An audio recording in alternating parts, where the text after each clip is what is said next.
ಅದೆಲ್ಲ ನಡೆದಿದ್ದ ಜಾಗ ಇದೆ ಅಹೋಬಿಲಂ. ಅಹೋಬಿಲಂ ಅನ್ನೋ ಹೆಸರು ಹೇಗೆ ಬಂತು ಅನ್ನೋದೇ ವಿಶಿಷ್ಟ.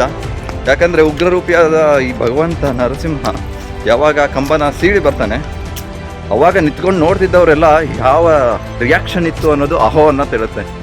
ಅಹೋ ಅಹೋ ಅಂತ ಎಲ್ಲ ಹೇಳ್ತಿದ್ರಂತೆ. ಮತ್ತು ಬಿಲಂ ಅಂತ ಬಂದು ಅದು ಫಸ್ಟಿಗೆ ಬಲಂ ಅಂತ ಇತ್ತು. ಬಲಂ ಅಂತ ಅಂದರೆ ಅಯ್ಯೋ ನರಸಿಂಹನ ಬಲ ನೋಡಿ ಅಂತ, ಅಂದರೆ ಅಷ್ಟು ಶಕ್ತಿಶಾಲಿಯಾಗಿ ಆ ಸ್ವರೂಪಿಯಾಗಿ ಬಂದಿದ್ದು. ಸೊ ಅದು ಅಹೋ ಬಲಂ ಅಂತ ಎಲ್ಲರೂ ಕಿರ್ಚಾಡ್ಲಿಕ್ಕೆ ಸ್ಟಾರ್ಟ್ ಮಾಡಿದರು. ಯಾಕಂದರೆ ಅಷ್ಟು ಒಂಥರ ಎಕ್ಸೈಟ್ಮೆಂಟ್, ಭಗವಂತ ಆ ಕಂಬದಿಂದ ಬರ್ತಿದ್ದಾನೆ, ಸ್ತಂಭದಿಂದ ಬರ್ತಿದ್ದಾನೆ ಅಂತ.